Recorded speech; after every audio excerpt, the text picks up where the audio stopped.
Okay, so good morning. मुझे यह दूसरा अवसर प्राप्त हुआ है KNI के अध्यापकों से मुलाकात का, ऑडियंस के स्टूडेंट्स और टीचर्स से मुलाकात का। इससे पहले मैं पर्सनली आया था आपके यहाँ एक लेक्चर लेने। बहुत खुशी होती है जब आप इतने एक्सटेंशन लेवल पर बड़े बड़े विद्वानों को हमसे परिचित करवाते हैं। Research has many dimensions, so does it not need men of experience, vast experience Professor Harkesh Saab shared with us, and it was a real pleasure to hear him. Dr. Ramnayan, Dr. Vijay Pratap, आपका आभारी हूँ, आपने मुझे अवसर दिया यहाँ मौजूद होने का। The talk here, in fact, I will mix it up with Hindi, क्योंकि मुझे लगता है बहुत ऑडियंस हमारे स्टूडेंट्स भी दूसरे ब्रांचेस के भी हैं, मैं तो zoology का हूँ, so I would be happy to share it in our own mother tongue. We have a different approach to research.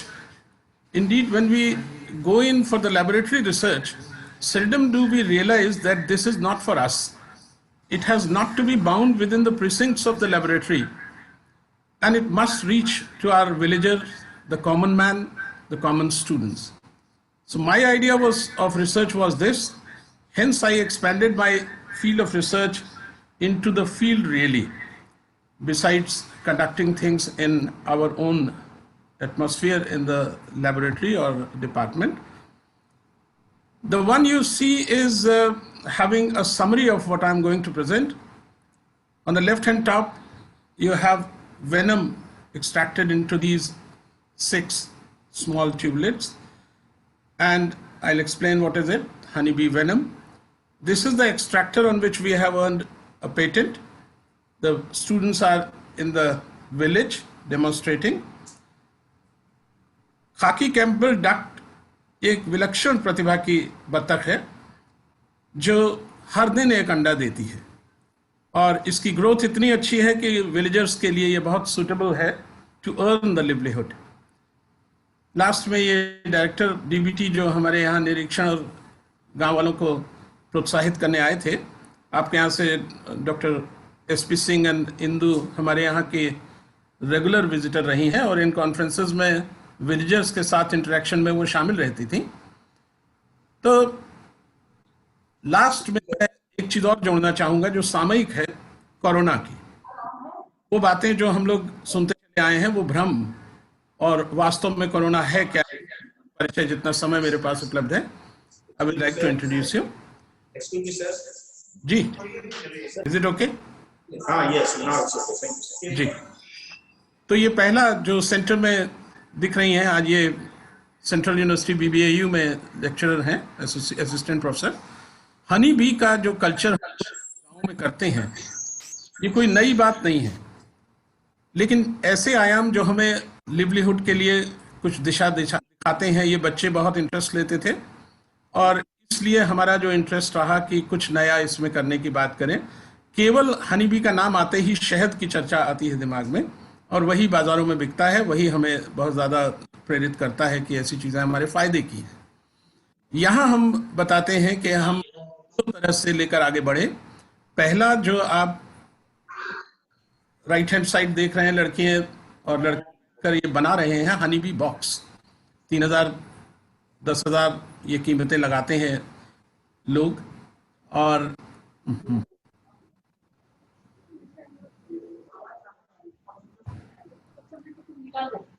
क्षमा कीजिएगा,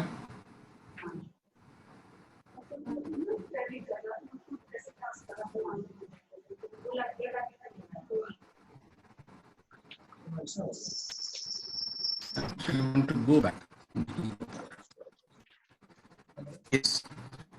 हिंदी का जो देखते हैं वो प्लाईवुड का, और ये चीजें जो गांव वालों को एफर्ट में दिखता है, तो हमने लीड को चुना। ये गोबर लीड पर बना रही है, ये लैंटाना वीट है, और काट कर उसे बॉक्स की शेप दी गई है। तो उसके बाद हमने इन्हें इंट्रोड्यूस,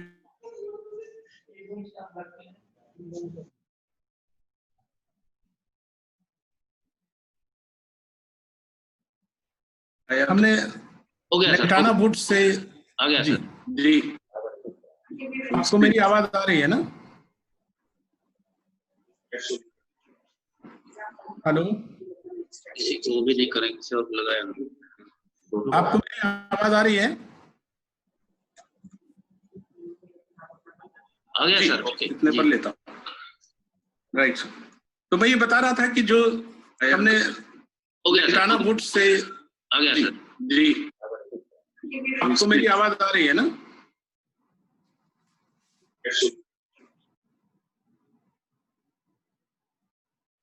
ये लैंटाना वुड है जिसको गांव के रिसोर्सेज से हम काट कर ले आते थे। Am I audible? Yes sir, you are audible sir. Right, you are audible. इनको लगाकर आसानी से हम बाहर से गोबर लीप कर और लगभग मुफ्त में ये बॉक्सेस बना लेते हैं। बगल में आपको दिख रहा है बना हुआ भी।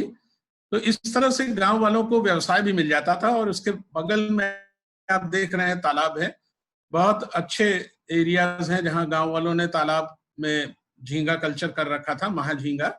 और उसके साथ हनी बी के लिए ये तालाब के किनारे लेडीज जो तालाब में नहीं जा पाती थी वो अपना काम हनी बी के प्रोडक्ट से करती थी। ये है लैंटाना, बहुत सामान्य सी चीज है जो रेलवे लाइन के किनारे आपको अक्सर दिख जाता है। बहुत बारीक सी शाखा है और जिसको लड़के हमारे कलेक्ट करते थे। ये आजकल अमेरिका ऑस्ट्रेलिया पहुंच चुके हैं। बताना ये चाहता हूँ कि ये प्रेरणा के स्रोत हैं हमारी स्टूडेंट्स जो किसी जमाने में 6 साल 8 साल पहले, ये 8 साल चली थी डीएसटी की डीबीटी की प्रोजेक्ट। तो डिपार्टमेंट ऑफ बायोटेक्नोलॉजी न केवल हाई एंड टेक्नोलॉजी की बात करता है, वो गांव के अंदर व्यवसाय बढ़ाने की प्रेरणा भी देता है। तो हमारे जो नौजवान हैं वो विदेश भी जा सकते हैं और गांव में बैठकर इस तरह से गोबर के लीपन करके अच्छी मुफ्त की टेक्नोलॉजी भी घर में ला सकते हैं। प्रयास यही था कि गांव वाले के लिए ये सब प्रेरणा का काम करें। ये आजकल सेंट्रल यूनिवर्सिटी में पढ़ा रही हैं। और ये रही रानी मक्खी जिसके लिए हम लोग फिजिकली उनको लिफ्ट करके हर बॉक्सेस में डालते हैं। वेनम एक ऐसी प्रक्रिया है जिसमें एक हफ्ता लगातार अगर हम हर बॉक्स से वेनम निकालें तो मैं वेनम के बॉक्स पर जाना चाहता हूं जो शुरू में आ रहा था, जिनसे हम हनी बी वेनम एक्सट्रैक्टर की बात करते हैं। बॉक्स आप देख रहे हैं, उसके मुहाने पर ये एक्सट्रैक्टर रखा जाता है। और बहुत बड़ी टेक्नोलॉजी नहीं है जिसका पेटेंट हमको मिला है, लेकिन बहुत काम की है। तारों का जाल आप देख ही रहे हैं। एक फ्रेम पर तार लगाए जाते हैं जिनसे माइल्ड करंट रुक रुक कर भेजी जाती है 12 वोल्ट से 20 वोल्ट तक की। और इसके ऊपर एक शीशे की प्लेट लगा दी जाती है। जहां इस लड़के के ग्लव्स का हाथ टच कर रहा है वहां एक शीशे की प्लेट है। तो अंदर से जैसे ही मक्खी निकलती है वो सीधा इससे टकराती है और करंट से उसको झुंझलाहट होती है, तो वो एक डंक मारती है जिससे इसका वेनम हमको प्राप्त हो जाता है। हम इस तरह से हर बक्से के सामने अगर 20 बक्स हमारे पास हैं तो उन बॉक्सेस में एक एक करके, बहुत ज्यादा देर नहीं रखते हैं, 15-15 20-20 मिनट रख के शिफ्ट करते जाते हैं। और अंत में इन बॉक्सेस के जो शीशे की प्लेट्स हैं उनसे हम खुर्च कर निकाल लेते हैं। और जो ट्यूब्स आपने शुरू में देखी थी उनमें हम वेनम इकट्ठा कर लेते हैं ड्राई करके। तो ये प्रक्रिया हम ठेठ गांव के एरियाज में करते हैं। इनसे फायदा यह है कि ये 5,000 से 10,000 रुपए प्रति ग्राम वेनम की इनकम होती है अगर इसे मार्केट में हम सप्लाई करें। उनकी प्रॉब्लम केवल एक है कि आप हमें थोक में कंटिन्यूअस सप्लाई देते रहेंगे। तो इस आशय से कि ये नौजवान नवयुवतियां पढ़ाई के साथ साथ बड़े अच्छे अच्छे जो टेक्नोलॉजी के इंस्ट्रूमेंट्स और टेक्निक्स है वो भी सीखेंगे और साथ में ऐसी चीजें लेंगे जिनसे मधुमक्खी की सुरक्षा भी की जा सके। ये प्रोफेसर यादव आपके नेहरू के हैं, नॉर्थ ईस्टर्न हिल यूनिवर्सिटी के, जिन्होंने बच्चों को ये ट्रेन किया कि ये मधुमक्खी के छत्ते के बीच में जिस तरीके के कीड़े आ जाते हैं ये एंटोमोलॉजी के अंतर्गत आते हैं और आप पढ़ते हैं इन्हें। आगे चलकर हमारे प्रोफेसर चौबे हैं, मेरठ यूनिवर्सिटी के हमारे स्टूडेंट रहे हैं, आजकल हेड भी रहे 2 साल पहले। तो उन्होंने इसको बायोलॉजिकल कंट्रोल में इस्तेमाल किया। अब देखिए कहाँ की चीज कहाँ संबद्ध है, ये बहुत उत्साह देती है कि एंटोमोलॉजी का एक इंसेक्ट का लार्वा जो मधुमक्खी को नुकसान पहुंचाती है वो अगर हम फील्ड में कल्चर करें खेतों में तो उसी से हम निमेटोड का, जो प्लांट पैरासिटिक निमेटोड्स पौधों को नुकसान पहुंचाते हैं, उनका हम किलिंग कर सकते हैं बायोलॉजिकली, जैविक, बगैर कोई केमिकल का, रसायन का इस्तेमाल किए। तो हमारी ज्यादातर पॉपुलेशन तो गांव से आती है, जिनको आज की जैसी पेंडेमिक की अवस्था में आप जान सकते हैं कि अगर कोई चीज बची तो हमारी खेती ही बची, ना तो इंडस्ट्री के वर्कर रहे और न ही ऐसी रोज आने जाने की गतिविधियां परमिटेड की गई। तो गांव खेत का किसान सबसे संपन्न रहा, और अगर उस तरफ हम ध्यान दें और इन टेक्नोलॉजीज को गांवों में शिफ्ट करें तो निश्चित रूप से हमारा भारत संपन्न होगा। और ऐसी चीजें जो हमारे वैज्ञानिकों को सूट करती हैं, ये माइक्रोबायोलॉजी के एक्सपेरिमेंट है। प्रोफेसर नायडू जबलपुर में थी, आजकल इनका देहावसान हो गया है, लेकिन हमारे बच्चों को इन्होंने ट्रेन किया कि जो बैक्टीरिया का कल्चर किया जाता है, लैमिनार फ्लो है बगल में, तो आप ये समझ सकते हैं कि कल तक ये लड़के गांव में लकड़ियां काटते और गोबर लीपते और इस तरह की चीजों में मशगूल थे। आज ये माइक्रोब्स के ऊपर एक्सपेरिमेंट कर रहे हैं ताकि इनसे गांव के तालाब में हम झींगे के ऊपर फैलती हुई बीमारी को बचा सके। ये वो लार्वा है जिसकी मैं चर्चा कर रहा था, और ये हमारे डिपार्टमेंट के छत का एरिया जहां हम बॉक्सेस लगाया करते थे और जिनसे हमें मधुमक्खी का पालन और इनकी ट्रेनिंग देने की बात आती थी। ये है वो तालाब, हमारा डेमोन्स्ट्रेशन पॉन्ड, जो नवस्था कला लखनऊ के पास है। यहाँ पर हम इसको कल्चर करते, कई गांव में, बटवाडी में किया हमने, नवस्था कला में किया। इनके प्रोडक्ट्स देखिएगा, ये कर्मचारी और साथ में लड़के मिलकर उसकी सफाई करते हुए, और इसको आप पहचानते हो, दिस इज मैक्रोबैकियम रोजनबर्गी, फीमेल है जो मैच्योर हो चुकी है, ग्रेविड कहिए उसको। और ऐसी अवस्था में जब ये अंडे देती है, तो मैंने आपको हैचरी का परिचय कराया था, वहां हम इसे शिफ्ट कर देते हैं तालाब से हैचरी में ले जाकर, ताकि इन अंडों को हम रात के 2-2:30 बजे, 1:30 बजे जब ये हैच करना शुरू करते हैं अंडे, उस समय हम इनसे फायदा उठाते हैं और लार्वा से पहले समुद्री पानी में इनको रख के बच्चे निकाल लेते हैं, और उसके बाद PL 12 यानी जो 12 दिन की अवस्था है, उसके बाद हम इससे एडल्ट की तरफ बढ़ते हैं, तब हम इसे ठंडे पानी में शिफ्ट कर लेते हैं। ये नवस्था कला के वो निवासी हैं जो हमारे सहयोग करते थे। लालजी सिंह साहब हमारे लैब में आए थे, जिन्होंने इन चीजों में हमारा इंटरेस्ट दिखाया था कि किस तरह से हम वाटर कंजर्वेशन और प्रॉन कल्चर और इन चीजों की चर्चा करते हैं। ये हमारा प्रोडक्ट है जो 100 ग्राम तक का आजकल मार्केट में पसंद किया जाता है कि अगर हमें 50 से 100 ग्राम तक के रेगुलरली हर हफ्ते सप्लाई मिलती रहे, तो दिल्ली जैसे जगहों पर आप केवल किसान को कहिए कि वो टोकरे में लेबल लगा के रख दे, ये बगैर किसी नाम पते के पहुंच जाता है और वहां उतार लिया जाता है। तो पर्पज ये कहने का कि ट्रांसपोर्टेशन का भी खर्चा नहीं है, क्योंकि इन चीजों का उत्तर प्रदेश में उत्पादन तो लगभग ना के बराबर है, और बाकी चीजों की व्यवस्था अगर आप कर लें तो इससे ज्यादा बढ़िया कोई व्यवसाय नहीं है, क्योंकि हजारों रुपए किलो का इसकी कीमत होती है। और ये फ्रेश वाटर से निकालते हुए आपको ताज्जुब हो रहा होगा कि ये टायर का क्या उपयोग है, और ईंटें इसमें डालकर डुबोया जाता है टायर को। पीछे वही तालाब है जिसमें ये लड़के काम कर रहे हैं। ये हमारे students diploma in medical laboratory technology के स्टूडेंट हैं। इमेजिन करिए कि पब्लिक हेल्थ में जो लड़का काम कर रहा है, वो तालाब में कपड़े उतारकर और अंडरवियर के साथ आपको गांव के अंदर झींगा पालन दिखा रहा है। This is the something bent of mind, जिसको हमें कहते हैं कि ट्रांसफॉर्म करना है। और उनमें उत्साह इसलिए जागता है कि आपके घर की चारदीवारी के अंदर और तालाबों में गांव के ये चीजें हो सकती हैं। ये हाइडआउट्स की तरह हम टायर और टूटे हुए खपरेल के टुकड़े, इस तरह की चीजें डालते थे, ताकि ये छोटे छोटे जब जानवर होते हैं प्रॉन, उस समय हमारे पास ये व्यवस्था रहे कि इनको छुपने का मौका मिल जाए। एक इनकी बहुत जबरदस्त आदत है, ये अपनी ही प्रजाति को खा लेते हैं, तो इसलिए इनको छुपना बहुत ज्यादा पसंद है, बिकॉज दूसरे पर अटैक करें जो आपसे छोटा है और उसको ये खा जाए। इससे पहले ये टायरों में, खपरेल की ईंटों के बीच में, तालाब में कोई और चीज ऐसी डाले, पाइप्स वगैरह, जिनसे ये अपने आप को बचा सके। तो जब हमें कभी किसी आगंतुक को दिखाना होता था, तो हम ये टायर निकालकर उसमें से झींगा निकालकर आपको दिखा सकते हैं। ये वो फ्रेश प्रॉन की ग्रोथ है जो नवस्था कला में हम वहां जाकर इनको गाँव में दिखाकर डेमोन्स्ट्रेट कर रहे थे। इसका पर्पज ये है कि जिस तालाब में इसकी खेती होती है वो बॉटम पर उगता है, यानी प्रॉन को अगर कोई चोर चाहे कि जाल डालकर निकाल ले तो ये संभव नहीं है। ये इसकी सिक्योरिटी का एस्पेक्ट है। हम साथ में सरफेस ड्वेलर जो फिश होती है उनको भी कल्चर किया करते थे। और यहाँ डिपार्टमेंट के लॉन में हम इनको पीछे तालाब में ग्रो करते थे, अभी आपने देखा था जहाँ डक्स थी, और उनमें ग्रो करके यहाँ एक बार हमने कमिश्नर को बुलाकर उनको खिलाया भी था। यानी ये ओपन टेक्नोलॉजी कि आपके मछली के साथ प्रॉन नीचे कल्चर हो रहा बॉटम में, और ऊपर जो दीवार होती है तालाब की, वहां हमने एक बाड़ा बनाया था जिसमें बत्तख को रखते थे। तो तीनों चीजें एक साथ रखकर हम इंटीग्रेटेड कल्चर की बात करते थे, जो व्यवहारिक तौर से बहुत पैसे वाला किसान ना हो और वो अपनी चीजों को इस तरह से रेगुलेट कर ले कि बत्तख का जो एक्सक्रीटा है वो इनके खाने के काम आता है, और नीचे जो प्रॉन है वो मछली के एक्सक्रीटा पे पलता है।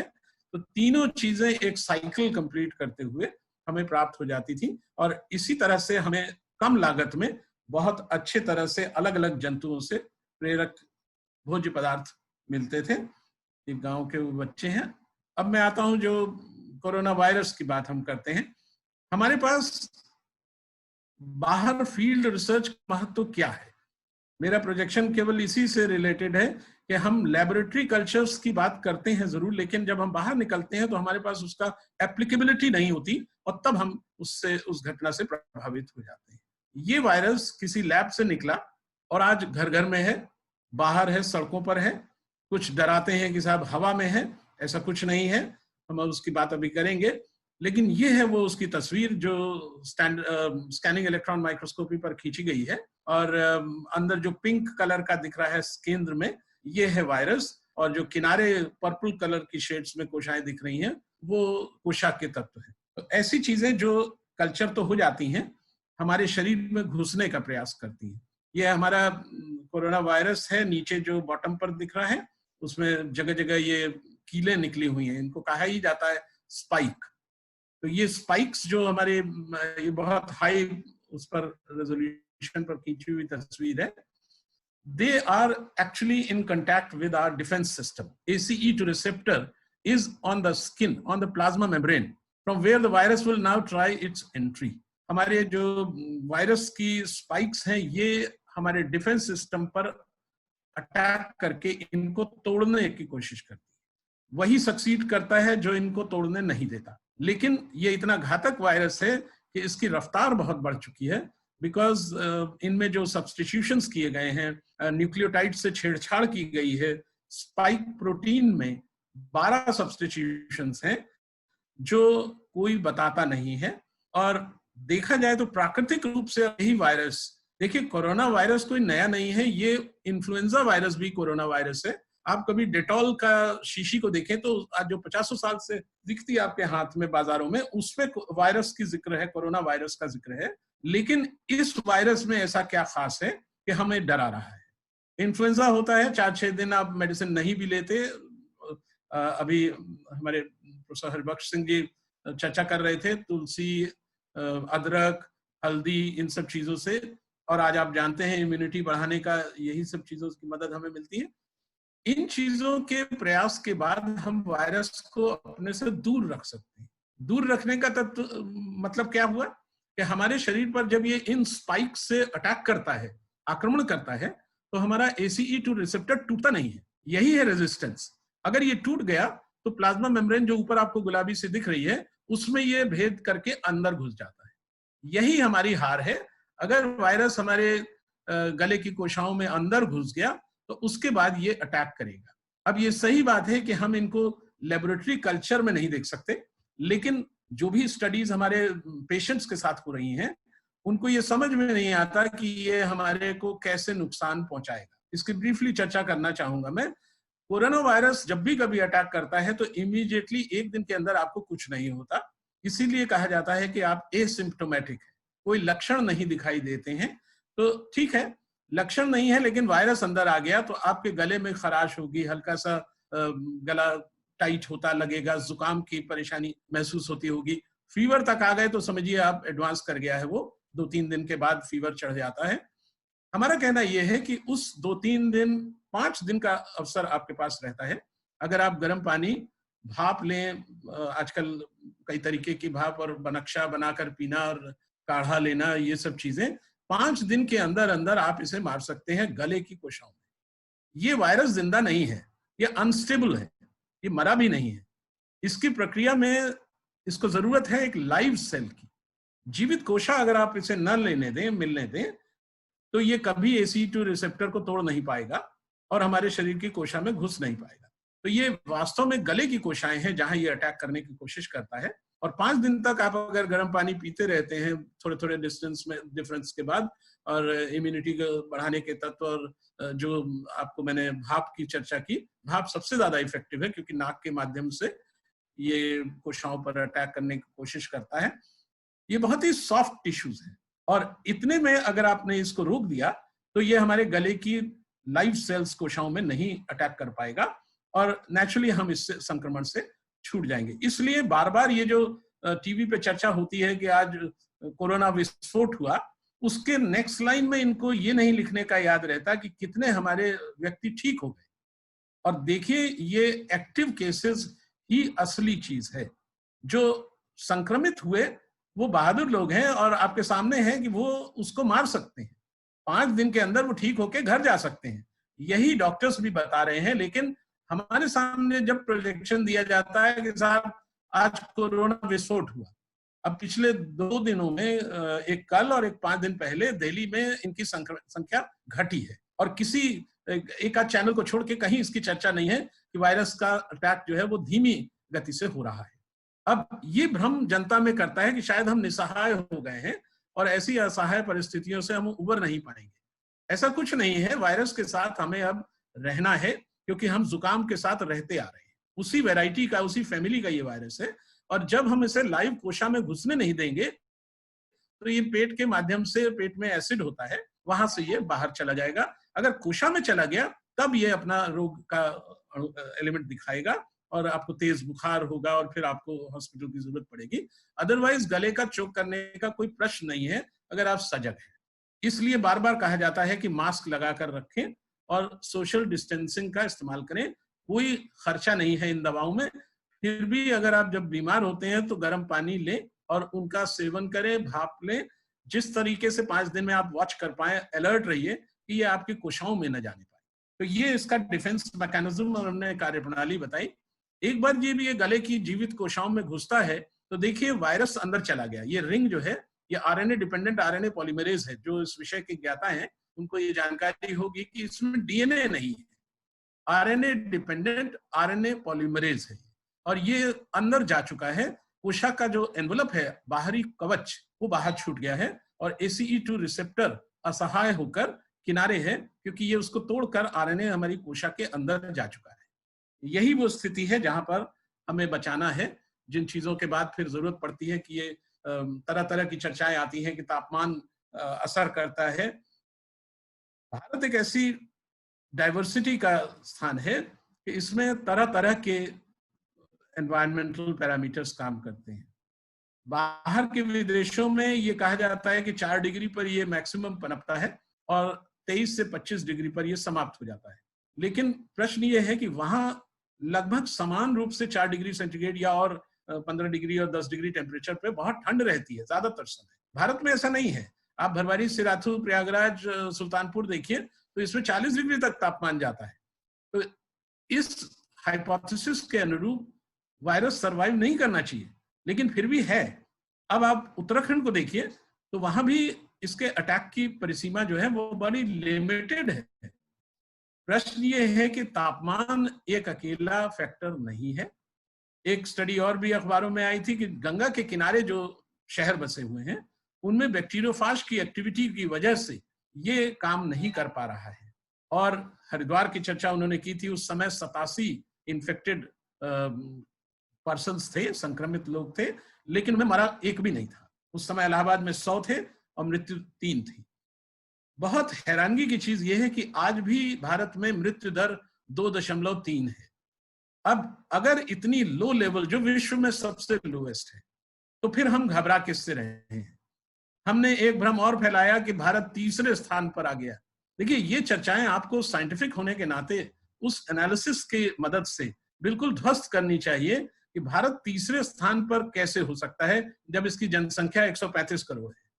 और हम चर्चा कर रहे हैं Russia, America, Paris, France, Italy, जिनकी 1/4 से भी कम है।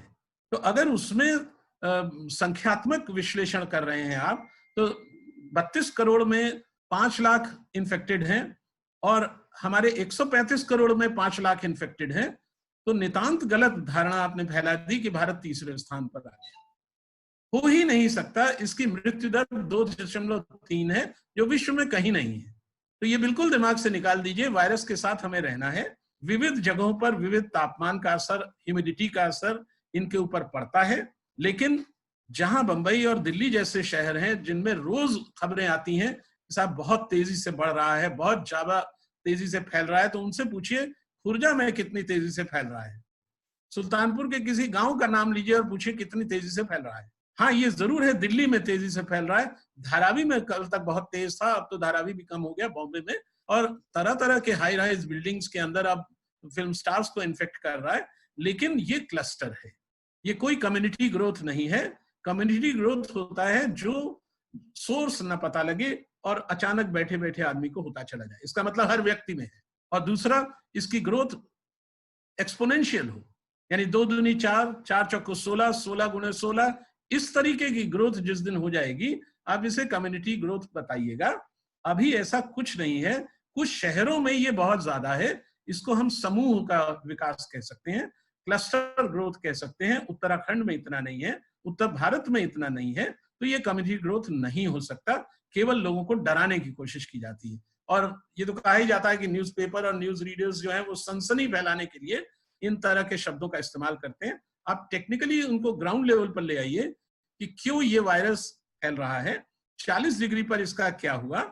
ये सही बात है कि मुश्किल से 6 महीने 5 महीने हुए हैं इसको अभी पब्लिक में आए हुए, तो लोगों के पास बहुत ज्यादा प्रकाशित शोध लेख नहीं है, ये सही है, तो लोग उसको क्रिटिसाइज करते हैं। या एक गलत धारणा और है कि बाहर के डाटा पर, विदेशों के डाटा में हम अपने इंडिया के एनालिसिस शुरू कर देते हैं। वहां पर ये फैल रहा है क्योंकि वो ठंडे प्रदेश है, यहाँ उतना टेम्परेचर नहीं है। इनफैक्ट 40 डिग्री तो वहां जिंदगी में कभी नहीं होगा। तो जाहिर बात है कि वो धारणा, वो प्रेडिक्शन सब गलत हैं जो विदेशी आंकड़ों पर आधारित किए गए हैं। अब ग्राउंड वाटर में इसका क्या होता है, कंटेमिनेटेड ड्रिंकिंग वाटर है या नहीं। देखिए, एक सामान्य सी चीज है, कभी भी ये 6 दिन से ज्यादा, 7 दिन से ज्यादा किसी जगह पर नहीं रहता। सरफेस में 6-7 दिन, 8 दिन, 15 दिन तक रहता है। लेकिन इसीलिए कहा जाता है कि आप सैनिटाइजर्स का इस्तेमाल कीजिए, नाक में मास्क लगा कर रहिए। बहुत ज्यादा डेंस हो कमरे, जिनमें आबादी ज्यादा हो, उन कमरों में अवॉइड करिए, और रहना पड़े तो फिर मास्क लगाइए। और जहां सेंट्रल एयर कंडीशनिंग है, वहां 2-2 महीना लोग बाहर निकलते भी हैं, तो बाहर निकलकर फिर ऑफिस में सेंट्रल एयर कंडीशनिंग में बैठ जाते हैं। वहां की हवा खतरनाक है। आपके प्रदेश में पेड़ के नीचे खतरनाक कुछ नहीं है, सड़क पर हवा खतरनाक नहीं है। केवल उन हवाओं का जिक्र विदेशियों ने किया जिनके वो पैरोकार हैं। उन्हें मालूम है कि सेंट्रली एयर कंडीशन मकान की हर छत, हर बिल्डिंग एयर कंडीशन है, और कमरे बंद रहते हैं सदियों। उसके 10 मिनट के लिए निकल के वो कार में बैठते हैं, दफ्तर पहुंच जाते हैं, कार से निकलते हैं, कार भी एयर कंडीशन है, और फिर ऑफिस में सारा दिन बैठते हैं, वो भी सेंट्रली एयर कंडीशन है। हमारे भारत में पंखा नसीब नहीं होता गरीब आदमी को, सेंट्रली एयर कंडीशन का सवाल कहाँ आता है। बहुत ज्यादा तो हम कमरों में स्प्लिट एसी ऑफिस में लगाकर 6 घंटे नौकरी करके घर चले जाते हैं। तो ये हवा का जो बात कही गई, बहुत ही भ्रामक और बहुत ही पैनिक फैलाने के अंदाज में, इसको बिल्कुल कंडेम किया जाना चाहिए। जब तक कोई प्रकाशित ऐसा शोध लेख हो तो भी मैं मानने को तैयार हूं। अभी WHO ने भी माना है कि इसकी कोई प्रकाशित हमारे पास उपलब्ध नहीं है। ये वहां के कमिश्नर थे, जो सेक्रेटरी फिशरीज थे, जो इंस्पेक्ट करने आए थे। FFDA अगर आप जानते हैं, फिशरीज डेवलपमेंट अथॉरिटी हमारे यूपी की, जो नवस्ता काला में ये लोग ऑब्जर्व कर रहे थे। जो लोग इसमें इंटरेस्टेड होते हैं वो फिर छोटी छोटी चीजों से ये सीखने का प्रयास करते हैं। हम लोग कॉन्फ्रेंसेस में इनको, बड़े साइंटिस्ट को बुलाते थे। ये नीचे जाकिर अंसारी गोवा में थे NIO के, ये माइक्रोबायोलॉजी के लिए मलय स्वामी साहब, हमने इनको बुलाया था। ये पानी प्रसाद जी हमारे सेंट्रल इंस्टीट्यूट बॉम्बे के टीचर हैं। तो इस तरह के वैज्ञानिकों से जब हम परिचय कराते थे और खेतों पर, तालाब के किनारे ले जाकर हम प्रॉन निकाल कर बताते थे, तो लोगों को समझ में आता था कि ये आसानी से कल्चर किया जा सकता है। और उत्तर प्रदेश में इन चीजों की ग्रोथ से किसानों को बहुत लाभ है। ये जब पानी हम निकाल चुके तो टायर्स दिखते हैं वहां, जो उनके छुपने की जगह, जहां से हम इनकी हार्वेस्ट निकाल लेते थे खेती करके बाहर को। ये लैब में रखा हुआ पॉन्ड बनाया हुआ आर्टिफिशियल, और ऐसी जगहों पर हम इनकी चर्चा किया करते थे। This was a hatchery. शुरू में मैंने आपको दिखाया था, जहां सेक्रेटरी ये हमारे देखने आए थे कि किस तरह की ग्रोथ हमें करने को मिलती है। ये सब बच्चे मिलकर उनको डेमोन्स्ट्रेट करते थे कि कैसे हम हैचरी से सीड्स बनाते हैं और उनसे फिर तालाब में ट्रांसफर करते हैं। 4 डे ओल्ड सीड्स लेकर हम इनको आगे तालाब में ग्रो करते थे। ये साइलेज जो प्रॉन का फीड घर में बनाते थे, हम गांव खेत में बनाते थे, हम बाजार से कुछ नहीं लेते थे, इसके आधार पर हम इन्हें सिखाते थे, सो दैट लो इनपुट के साथ हमें ज्यादा कल्चर का। ये प्रतापगढ़ रानीगंज के पास तालाब है, ये सीतापुर में लोग हम लोगों को लेकर जाते थे कि साहब हमें इसके पॉन्ड बनाने की स्थितियों से लेकर हमें सिखाइए कि कल्चर कैसे किया जाता है। ये बीमारी है, ये इसके स्किन पर आप ब्लैक स्पॉट्स देख रहे हैं, तो एक्चुअली हमारा पैरासिटिक डिजीजेस पर काम है, तो उन चीजों से हम जुड़े हुए थे। बहुत बहुत धन्यवाद, आपका आभारी हूं, आपने मौका दिया। Any questions I will be here.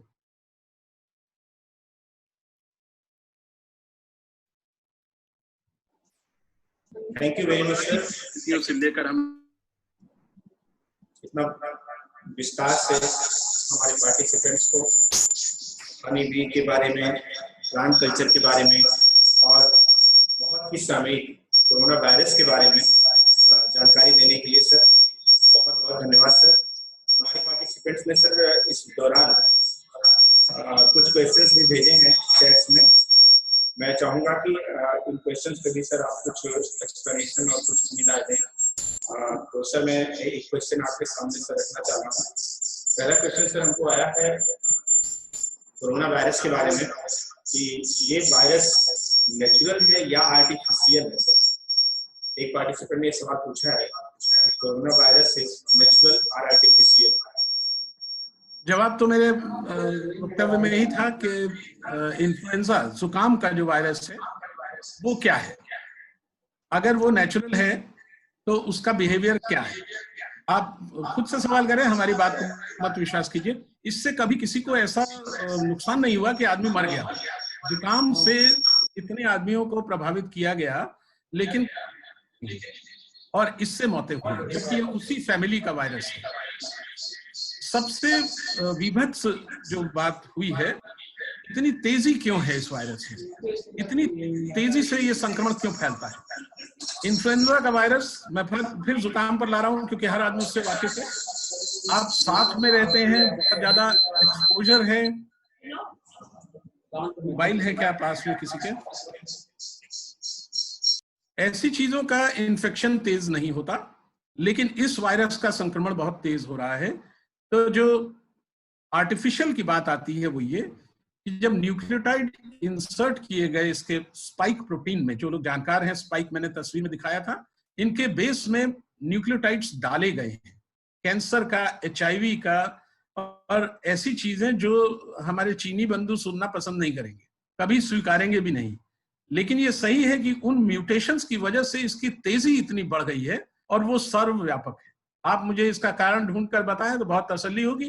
कोई और कारण नहीं है, इनके म्यूटेशंस ही इनका कारण है। एक व्यक्ति को संक्रमित करने के बाद ये इतनी तेजी से दूसरे स्थान पर फैलता है कि आप तब तक कल्पना नहीं कर सकते कि ये कितने लोगों को इन्फेक्ट कर गया। इसलिए बार बार ये कहा जाता है कि संक्रमित लोगों की संख्या पर ध्यान मत दीजिए। संक्रमित लोग आपको डराने नहीं चाहिए। अगर ये तेजी से दूसरी जगह फैला है तो इसके फैलाव को निगाह रखिए, वो ठीक बात है। लेकिन जो 5 दिन के अंदर ठीक हो गए हैं, घर चले गए हैं, उनकी संख्या देखिए तो आज हमारे यहाँ दिल्ली में तो 80% का है रिकवरी रेट। जनरल कंट्री में 62 और 63% हो रहा है। तो अगर 100 में से 62 ठीक हो रहे हैं तो ये सही बात है। नेचुरल वायरस का ऐसा कोई रूप देखने को नहीं मिलता, इतनी तेजी नहीं होती। एक बार होता है, दोबारा फिर नहीं होता। लेकिन यहाँ तो दूसरी वेव की बात कही जा रही है। ये सब गुण हमारे लिए किसी चीज का द्योतक है। बहुत ज्यादा कंफर्म्ड और पब्लिश रिपोर्ट्स ढूंढने चलेंगे तो 5 महीने 6 महीने में कोई शोध पत्र नहीं होता, इसलिए थोड़ा इंतजार हमको करना पड़ेगा। लेकिन ये सही तौर से नेचुरल वायरस तो नहीं है।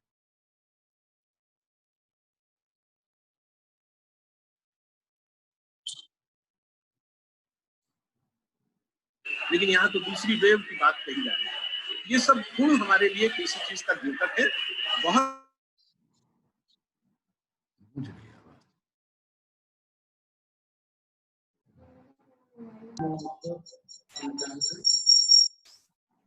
Any other questions?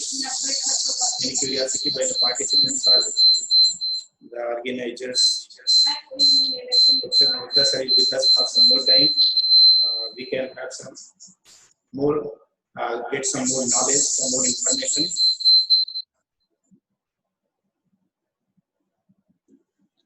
Sir, I myself am interested in asking sir a question regarding this prawn culture, sir. It is just not for the research approach, sir. And applied aspect, sir, is there some training program being run by your team or through your contacts, sir, or some departments where if some participants would interest, we can arrange this training and go to prawn culture in the form of integrated farming or resources. देखिए, एक बात तो स्पष्ट है कि Allahabad university में रहते हुए हमने बहुत बड़ा चैलेंज लिया और अपने अध्ययन अध्यापन से हटकर साथ में दिन रात हम गांव में रहते थे और इसको करते थे। और ये डीबीटी की जो प्रोजेक्ट्स हैं सपोर्टिव हैं।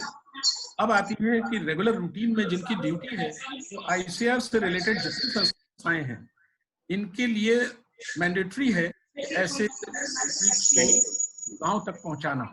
और एमपीडा एक संस्था ही इस काम के लिए है जो प्रॉन कल्चर में मदद करती है।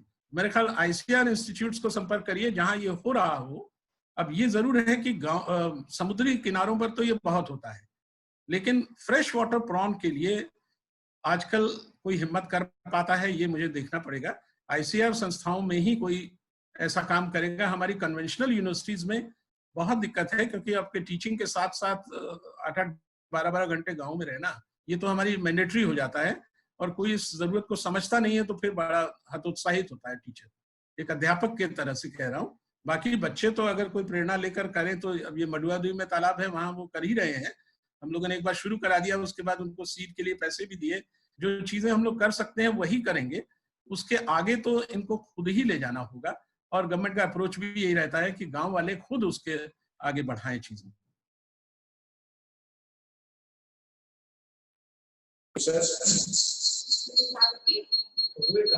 इंटरेस्टेड कैंडिडेट्स को आईसीआर के यूनिट्स से कांटेक्ट करना चाहिए सर, और इस दिशा में भी इंटरेस्ट है तो आगे बढ़ना चाहिए।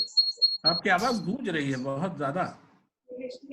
आईसीआर कैंडिडेट्स की सर क्लियर आई आवाज? कैंडिडेट को लहरा रही है, इको है ना उसमें, बहुत ज्यादा इको है। आप बोलिए, एक बार फिर प्रयास करते हैं।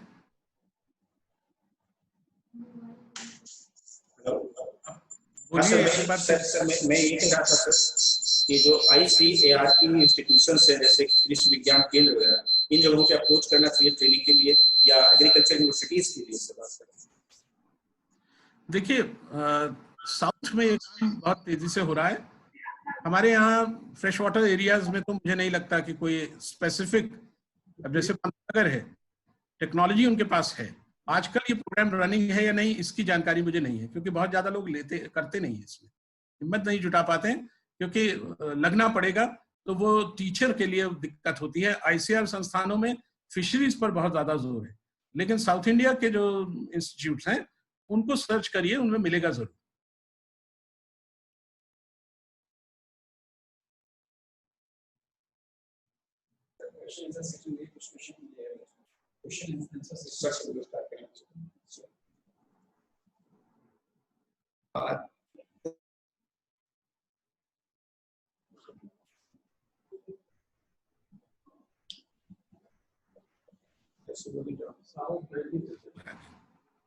Sir, one query I have about this coronavirus, sir. Recently, sir, I studied in newspaper that there are also evidences of orophycal transmission of this virus. So, if this can pass through, sir, this way also it will get transmitted. It means it can survive in the low pH of the lumen of the stomach. Faecal matter की बात कर रहे हैं,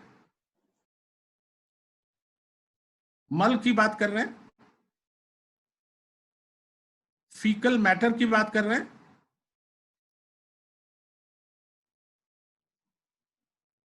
It can be classified to orophycal route also. देखिए, हाँ, faecal matter, ये वही बात आ गई कि जो सरफेस पर सर्वाइवल, ये 8 घंटे 5 दिन 10 दिन से ज्यादा नहीं है। तो फीकल मैटर से अगर आप कहें कि खाद्य पदार्थ के माध्यम से जा रहा है, इसका तो कोई, जैसे होता है ना कि मल मूत्र पड़ा हुआ है और हवा से उड़कर घरों में पहुंच गया, टाइफाइड हो गया या इस तरह की चीजें, तो ऐसा कोई प्रमाण नहीं है। और सरफेस पर जो पड़ा हुआ वायरस है इनएक्टिव स्टेट में, वो 8 दिन 10 दिन से ज्यादा सर्वाइव नहीं करेगा। अभी तक ऐसा कोई प्रमाण नहीं है। देखिए, इक्का दुक्का खबरें अखबारों में आती रहती हैं, विदेशों से आती रहती हैं, क्योंकि वहां तापमान की कंडीशन उसको सूट करती है। यहाँ अगर 40 डिग्री पे ये 2 दिन पड़ा रह जाएगा तो इसकी जान तो वैसे ही निकल जाएगी, क्योंकि इसको एक लाइव सेल चाहिए हर हालत में। अगर लाइव सेल नहीं है, यही चीज डेड बॉडीज के लिए भी पूछी जाती है, अगर लाइव सेल नहीं है, डेड बॉडी में नहीं होगा, तो ये कैसे सर्वाइव करेगा? ग्राउंड वाटर में नहीं आएगा। एक लिमिट कह लीजिए कि 8-10 दिन से ज्यादा की म्याद नहीं है। Thank you, sir. Pleasure. So, any other questions? Here are the questions some participants have asked. Yes, sir. There is Mr. Uday Singh. I want to ask honeybee venom in social uses, means in any disease. Arthritis, Honeybee venom, can it be used in any disease? आपकी आवाज बहुत अच्छी आ रही है। Arthritis, high blood pressure, rheumatoid arthritis इन particular, जिसका कोई इलाज नहीं मिलता, लाइलाज मर्ज है ये। आप वेनम को प्रचारित तो करिए कि हमारे पास प्रोड्यूस उपलब्ध है। देखिए, सिप्ला जैसी एजेंसीज आपके घर तक आ जाएंगी, क्योंकि इनके ऐसी बीमारियों में बहुत ज्यादा उपयोग है और भारत में वेनम का प्रोडक्शन बहुत ही कम है। हम तो इसको सिंगापुर ले गए थे इसकी HPLC वगैरह स्टडी करने के लिए, और वहां हमें ये मालूम पड़ा कि हमारे इंडियन हनी बी का एक अणु इतना हैवीएस्ट है कि वो एंथेलमेंटिक की तरह से हमें उसका प्रमाण मिला। हमने उसका पेपर भी छापा है, जो हमारे पेट में हेलमिंथ्स होते हैं, प्लैटिहेलमिंथेस जिनको आप कहते हैं, टेपवर्म वगैरह, तो ऐसे जीवाणु जो जानवरों में भी बहुत मात्रा में होते हैं, परेशान करते हैं, उनके इलाज में हमने इनका उपयोग किया।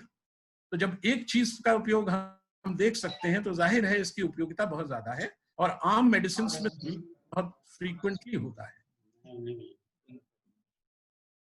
One more question, sir. There is ji, the participant has asked, how can coronavirus affect the child who is developing under his mother's womb? नहीं, ये अभी कुछ दिन पहले ये रिपोर्ट आ रही है, लेकिन ये बहुत ज्यादा प्रमाणित नहीं है। इसका कोई पब्लिश केस तो खैर हो भी नहीं सकता, लेकिन केस में ऐसा सुना गया, लेकिन वो वेरीफाइड अभी तक नहीं हुआ है। गर्भवती महिला में इसके उपयोग, इसके इन्फेक्शन के प्रमाण नहीं है। Sir, can this coronavirus be used as a biological weapon, as some news channels are doing? Ms. Jyoti Ratna has asked. Is it a biological weapon, as it is in the news channels that China has created a biological war against the US or all this thing? ज्योति रत्ना शैतानी कर रही हैं आपको और मुझे उस करनी है। वो जवाब तो खुद ही दे रही हैं।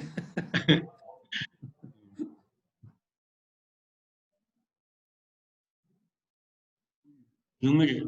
Yes, I want. There is Uday Singh. I want to ask about COVID-19 virus in humid atmosphere spreading. Is it spreading in humid atmosphere more? पहली चीज तो कोविड नाम का कोई वायरस नहीं है, ये भ्रम है, इसको दूर कीजिए। वायरस का नाम है नोवल कोरोना वायरस और बीमारी का नाम है कोविड-19। तो ये टर्मिनोलॉजी का भ्रम है, जिसको दूर कर लीजिएगा। और अब ये आपका सवाल था कि वेदर इट कैन हाफ, एक बार और रिपीट कीजिएगा, लेटर हाफ बाद में क्या पूछा? Is it spreading in humid atmosphere? हाँ, टेम्परेचर और ह्यूमिडिटी का डेफिनेटिव असर है, लेकिन बात यही कट जा रही है कि अभी कोई पब्लिश रिपोर्ट नहीं है, प्री प्रिंट्स हैं। 6 महीने के नहीं लेख उपलब्ध है, लेकिन ये बहुत स्ट्रांग है कि टेम्परेचर और ह्यूमिडिटी का असर इस पर पड़ता है और बहुत स्पष्ट पड़ता है। जो प्री प्रिंट्स हमारे पास है उनमें ये प्रमाणित है, लेकिन बात वही आ जाती है, टेक्निकली इंसान हर चीज का प्रमाण मांगता है। तो जब तक, अब मैं ये बार बार क्यों कह रहा हूं कि इलाहाबाद में, सुल्तानपुर में, उत्तराखंड में इन्फेक्शन ज्यादा क्यों नहीं है, तो हमारे पास 40 डिग्री तापमान का प्रमाण है। और जब हम कहते हैं 4 डिग्री पर पनपने वाला वायरस 15 डिग्री 25 डिग्री पे मर जाता है, कैसे जिंदा होगा यहाँ? लेकिन के साथ संक्रमण के और कारण हैं जो उसको जिंदा रखे हुए हैं, ये भी मानना पड़ेगा। पर अपनी ये बात आती है कि का प्रभाव डेफिनेटिव है। अभी प्रकाशित एविडेंस उपलब्ध नहीं है, लेकिन प्री प्रिंट्स तक तो बात आ गई है। साल भर बीतने दीजिए, प्रमाण भी आ जाएंगे। असर ह्यूमिडिटी और तापमान का पड़ता है। Thank you very much, sir. What one of the participants has asked in the very beginning, that India-centric researches through honeybees and all those slides that you have shown, it was really मुझे बड़ा very अच्छा लगा। Professor Harkesh जी का intervention बहुत अच्छा लगा, बहुत प्यारा, और वो बच्चों के दिल के बहुत करीब होगा। नहीं सर, आपका भी उतना ही करीब है, ऐसा नहीं है। आपसे लड़के ज्यादा इंटरेक्ट कर रहे हैं सर। उनके सामने तो हम पूछला भी नहीं है साहब। अरे नहीं सर, ऐसे All said and done, नहीं सर, बहुत अच्छा लगा sir. Thank you very much sir, thank you very much. It was really very interactive and very enlightening, and students, I think participants really would have enjoyed it. Dr. Aryan Singh wants to say something, sir. जी, please. Thank you very much, sir. आप भी virus को छोड़ के यहाँ आ गए। Yes, sir. बहुत अच्छी आवाज है इनके माइक की। इस सिस्टम पर सर आवाज बहुत क्लियर है सर। सर मैं ऑर्गेनाइजिंग टीम की तरफ से सर, अपने संस्थान की तरफ से और खुद sir on my own behalf sir, आपका बहुत बहुत धन्यवाद सर ज्ञापित करना चाहता हूँ sir. So readily you accepted our invitation sir. ये हमारे लिए सर एक प्राइड की और बहुत ही खुशी की बात थी सर। आप शर्मिंदा कर रहे हैं। देखिए, सबसे बड़ी चुनौती तो ये है कि अगर लड़के उससे प्रेरित हों और कुछ कर रहे हैं तो हमारा आपका प्रयास सफल हुआ। हम तो आप ऐसा कुछ नहीं सर, अप्लाइड टाइप लेक्चर था सर आपका, और बहुत इंस्पायरिंग मोटिवेटिंग है, और बहुत नई इंफॉर्मेशन सर मिली, और हमको सर बड़ा अच्छा लगा। पहली बार मैंने सीखा सर कि वाकई वेनम को कैसे एक्सट्रैक्ट कर सकते हैं सर। इतना बढ़िया सर आपने टेक्नोलॉजी डेवलप कर रखी है, उसको दिखाया आपने सर स्लाइड्स के बारे में, और इतना विस्तार से सर कोरोना के बारे में जो ढेर सारी मिथ्स हैं सर, ढेर सारे लोगों को गलतफहमियां हैं उसको लेकर के, उसको सर जो आपने जो डिस्कल किया सर आपने जिस तरीके से, वो सर बहुत ही हमारे लिए सामयिक है और बहुत ही यूजफुल है सर। और मैं सर जो 3 सवाल पूछा कल्चर के बारे में सर, मैं उम्मीद करता हूँ कि हमारे कुछ पार्टिसिपेंट जरूर मोटिवेट होंगे इस डायरेक्शन में, कुछ ना कुछ सीखने के लिए, कुछ करने के लिए, अपना सर मूल्यवान समय देने के लिए, और इतना बढ़िया व्याख्यान दे करके हमारे इनाग्रल सेशन को महत्वपूर्ण बनाने के लिए, सफल बनाने के लिए सर बहुत बहुत धन्यवाद सर। और आगे भी सर हम आपसे यूं स्नेह की उम्मीद करेंगे, हमें ऐसे ही आपका मार्गदर्शन और सहयोग मिलता रहे सर। बहुत बहुत धन्यवाद sir. Thank you very much sir. आपकी पूरी टीम का धन्यवाद सर।